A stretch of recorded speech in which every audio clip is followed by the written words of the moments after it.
Cool. Right.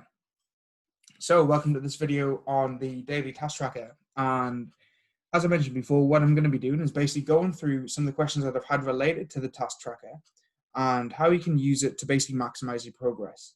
So as I already stated in it anyway, if you are ticking off throughout the week the things that you need to be doing, getting at least the minimum done, you are going to be making progress. There's no ifs or buts. It's just a fact, okay? No one that I'm training is anything special. Not saying that you're not special people in different ways, but what I mean by that is nobody has any serious underlying health problems that are going to basically deviate away from this. And if that was the case, I probably wouldn't be working with that person. Oh, well, I wouldn't be working with that person anyway, because I'm not qualified to do so. And I don't take people on just for the sake of it. That's why I don't have hundreds of clients. I'm pretty focused on who I can deliver results to and who I can help. And I'm pretty strict with that to make sure that people aren't, essentially not being able to be helped by myself. That was a really bad way of wording it. If I can't help someone, I'm not going to say that I can help them. So with the daily task tracker, okay, it's a super simple process. You all should have seen it by now. If not, then please download it, print it off, do anything you can to get it done, or worst case, get a notepad and then just write down the boxes and make sure that you're ticking through each day. It takes a minute, 2 minutes tops to take this off throughout the day.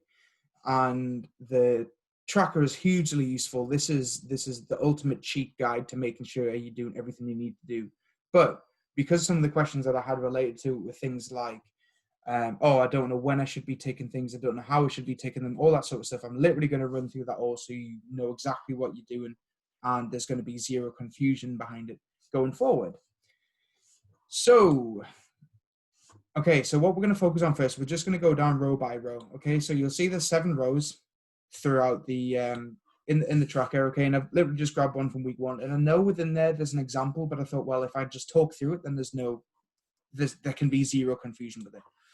Also at the top right, you'll see there's a bit of a key, and I'll read through the key as well and put a little bit more meat on the bone, so to speak.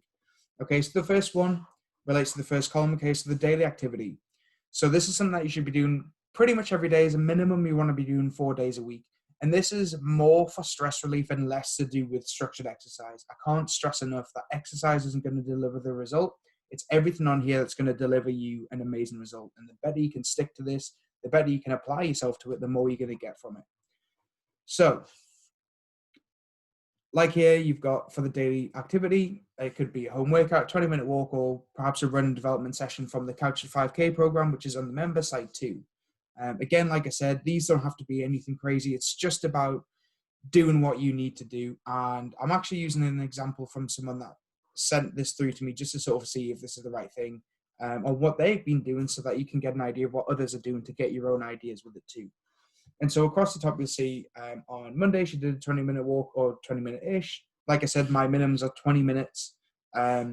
Tuesday, 20-minute walk. Wednesday, didn't do anything. Thursday, she did 30 minutes of yoga. So for those who haven't asked about yoga, I always recommend Yoga with Adriene. It's free. It's on YouTube. Her workout videos are easy to follow along with. They're all very easy, and you can follow the 30-day yoga challenge, which it's nice to follow along with. I've done it a couple of times. It's nice. It's chilled. It does what you need it to do. Okay. So from there, on Friday, she also did nothing. Saturday, she did a 20-minute walk. And Sunday, she did one of the 20-minute workout videos, which are, again, in the member site. So you just scroll down to the bottom, you click on there, and then she just grabbed one of them random ones. You'll see there's Tabata, there's HIIT, there's intervals, and there is EMOM, so every minute on the minute type workouts in there. And they're all in there. You could just grab one, have a little flick through to see, which one's going to suit you.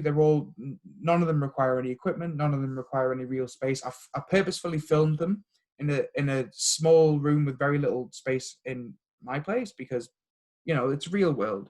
You're not going to be able to, not everyone's going to, have the opportunity to have like a gym to do this stuff in. So for these, all you need is a chair and a space that's a little bit longer than you are height-wise and a little bit wider than you are width-wise. That's all you need for the space. And a chair, like I said. And if you want, you can use a floor mat too, but obviously that's optional. So that's your daily activity. So ideally, you want to be doing a minimum 4 times a week. Optimally, you want to be doing it every day. But I know that people have, their own lives to live, and this daily activity can be done literally whenever. It's just about getting out. It's just about having that stress relief. It's just about doing something to keep active more than just doing one thing a few times a week without it being a pretty hard, structured workout. Okay, so then the next one is the mobility work. Now, I had a couple of questions on this.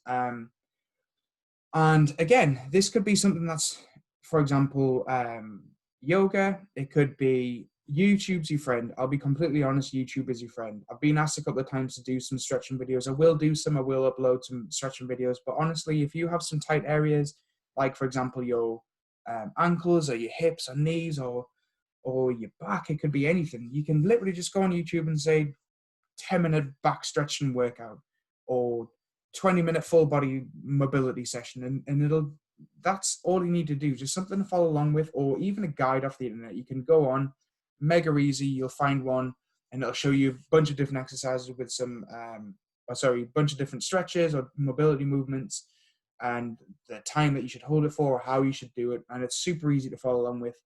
I'm not a physio, I'm not a osteopath. Okay, so I can't be giving out prescribed mobility training. However, I do massively recommend that you're doing it at least 3 times a week, ideally for every day, because it's just going to completely change your life. If you spend loads of time working on the mobility of your spine and your hips and your ankles, for example, your posture is going to be totally different. You're going to feel so much better, especially at the moment. Everyone's sitting so much. If you're working from home, you just sat all day. You're not really going out all that much. You're probably just sitting in your car a little bit. It's surprisingly really hard on the body to do nothing. So it's good to have a little bit of a stretch. And so, like I said, I recommend sort of 10 to 20 minutes of stretching or some form of mobility work each day, or at least as a minimum 3 times a week. The more you can do, the better. Then you have your workouts here. So the structured workouts, all you need to do is 3 times a week, okay? 30 to 45 minutes of activity where it's delivered from myself in the system that you've been given. And that is there in place so that you know exactly what you're doing. It's the video demonstrations are there. The coaching cues as required are in there. Again, if you have any questions on anything beforehand, if you have a look at it and you're like, I'm not sure if I can do that, let me know, and obviously I can run through it, and I'll say, look, this is the alternative we can use. And same at the end, if you're like, oh, that was mega easy, I want to do something harder, cool, let me know and I'll do that. If I don't know, I can't help. And then, yeah, you know what to do, you know how to message, etc. You know the means to get support anyway. So yeah, 3 times a week and an optional 4th if you want to do an optional 4th. That's absolutely cool, okay? But exercise is such a small part of it, okay? It's more about the activity aspect, just to be getting that regular stress relief. It's more about the mobility stuff. And this stuff here, these workouts are just to build some muscular strength and endurance, which are going to make you feel better, give you more energy, etc., and get the heart rate going too. And it's going to help with things like skeletal health. Okay, so for those of you that don't know, if you are not regularly doing load-bearing exercise or bodyweight training, for example, you will have an increase in likelihood of osteoporosis and skeletal-related illness and injury in the latter years. Okay, so it's good to be doing load-bearing exercise, but you don't have to be doing it all the time. It's not necessary to do that whatsoever. Okay, so then the next one was one of the big questions that I got asked, which was protein. Now, I just wrote down how she wrote it here. Okay, but however you do, that's fine. If you just want to tick it, that's cool. But so what you should be doing, okay, is as I mentioned, both in the introduction to protein video and also in the workbook itself, further up at the top with the protein stuff, you want to be aiming for about 1 gram of protein per pound of body weight a day. That's a lot of protein. That can be animal-based proteins, plant-based proteins. It could be protein powders, whatever it is. It's super important. And if you want to know more about protein, I'm not going to hop on about it in this because it's not necessary. The video on an introduction to protein is there, and the guide, the workbook, it has also a section based on protein, okay? Protein's the only thing that ideally you should be tracking, at least for a little while, to get an understanding of how much protein is whatever's relevant to your body weight. And again, all the explanations are in those videos. But anyway, going back to the tracker. So you'll see Monday, Tuesday, Wednesday, all good. She hit the amount that she needed to. Thursday, fell off the wagon a little bit. Friday, not so much, but still didn't quite hit the right amount. Then on Saturday, she did hit the goal, which is perfect. And then Sunday, she was down quite a lot. And you'll see there was a bit of a running trend with Sunday. And that was her personal circumstances. That's fine. No one's perfect anyway. And as long as you win in the battle at least 80% of the time, well, as a minimum, 60% of the time, you've won the war, essentially, okay?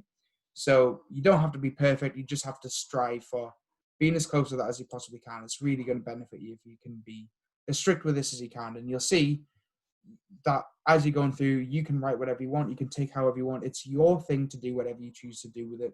I'm just giving you the tool. It's up to you how you use the tool to create your strategy to get your results, okay? Then next one, fruit and vegetables. So going back up here, okay, so for fruit and vegetables, a minimum of 7 portions a day. So again, this means you don't have to be tracking calories. You don't have to be tracking, how many grams of carbs or starch or whatever. Just make sure you're having, a minimum of 7 portions of fruit and vegetables. You can have any fruit and any vegetables you want. I'm not on about you having this for health. I'm just more, well, obviously the health benefits clearly there. I'm just saying make up the majority of your meals with quality protein sources, and then pack the rest of the meal out as much as you can handle with fruit and vegetables. And then if you want to add your starchy carbs and stuff in there, again, go back to the carbohydrate videos and have a look through, and that'll explain the whole thing on exactly my mindset behind it and how people get such good results, following such a simple system, to be honest, is through this simple mechanism here. So using hers for an example again, Monday, Tuesday, Wednesday, all good. Thursday, she was down. She only got four portions. Friday, she was nearly there. And Saturday, she was nearly there. Then Sunday, she hit all her portions, but she was down on protein. So basically, she'd just been out and about. She couldn't get as much, protein in her diet as she would like to get or that she needs to get. But she's still having plenty of fruit and veg. So all good. As long as she's winning the majority of the time, then she's won the war. Next one, supplements. Okay, so again, up at the top, you've got the recommended supplements here. And if you need any more information on that, again, there's a video on it, and also in this workbook, there's also the supplements guide, okay? The only thing I recommend, okay, is having a basic multivitamin, omega-3s for essential fatty acids, and then calcium and vitamin D, either in a complex or as 2 separate things. So, yeah, it's all good, right? I worked this out, and I've said this quite a few times to people. Well, I've said it probably 100 times. 30-day supply of this from somewhere like Home Bargains or your local supermarket. It doesn't have to be any crazy brands like 7Cs or Well Woman or whatever, random brand off the internet. Own brand is fine as long as you're hitting the RDAs and following the amounts on the packaging. You're all good. Okay, so 1 multivitamin a day, and then taking the omega-3s as it recommends on the packaging, and then the calcium and vitamin D as recommended on the packaging.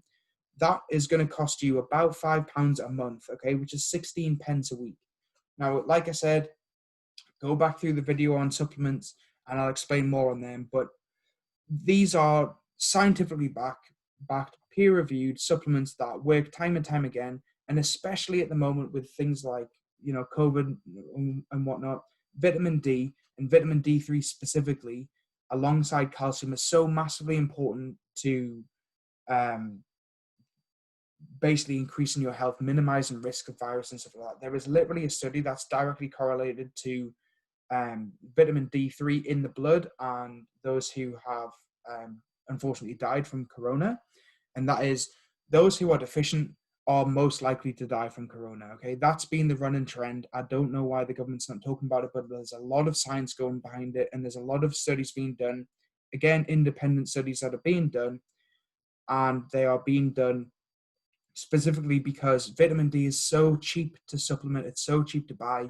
You can cover all these bases for literally the sake of a couple of pence a day. Like, you cannot go wrong. It's going to massively help. And if anything, it's going to make your skin better. It's going to make your hair better. It's going to make your joints feel better, etc. So important alongside the omega-3s too. It's going to help with your respiratory system. These basic supplements are all you need. Okay.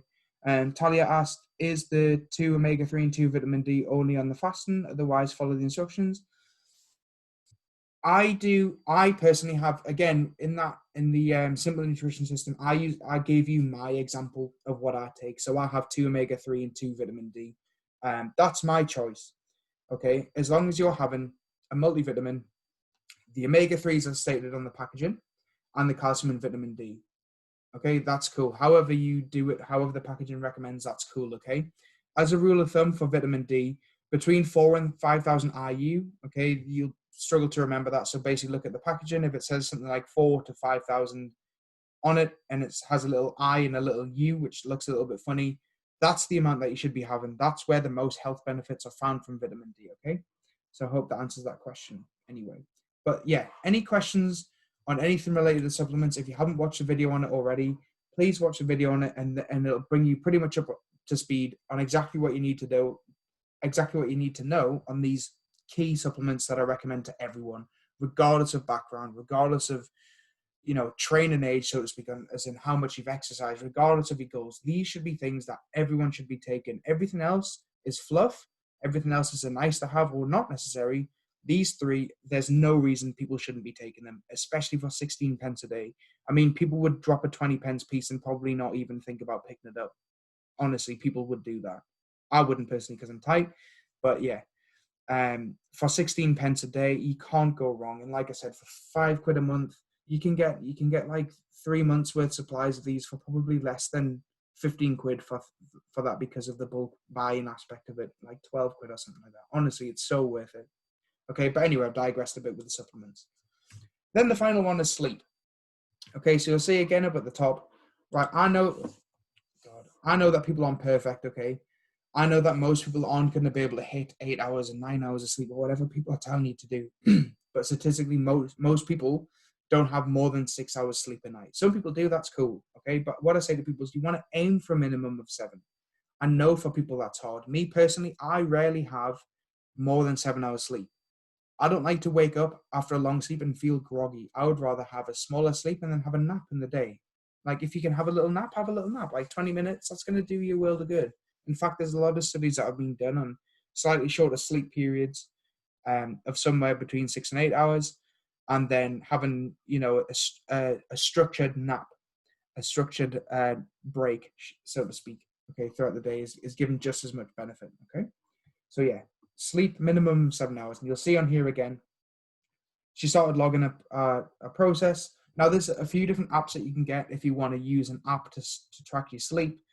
You can also get things like Whoop, which is an app and also like a wearable strap. I think some Fitbits and some other things like perhaps iWatches if you're going to go a little bit super expensive.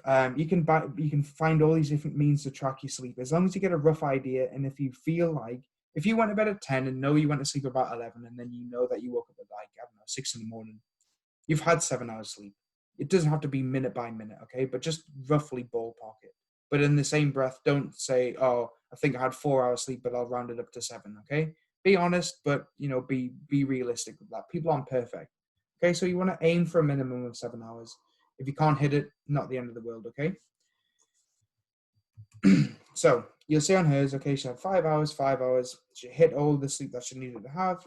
Then on the Saturday, she got 6 hours. And then on Sunday, she had her sleep. That was the right amount, okay? So overall, I would look at this and I'll go, you know what, that's a good bit of progress. For someone that's pretty early into a program of any sorts, bear in mind, this is all about positive lifestyle change and not forcing things on you. For someone who's only in the second week, this is good. This is a real attempt at making progress and making change, okay?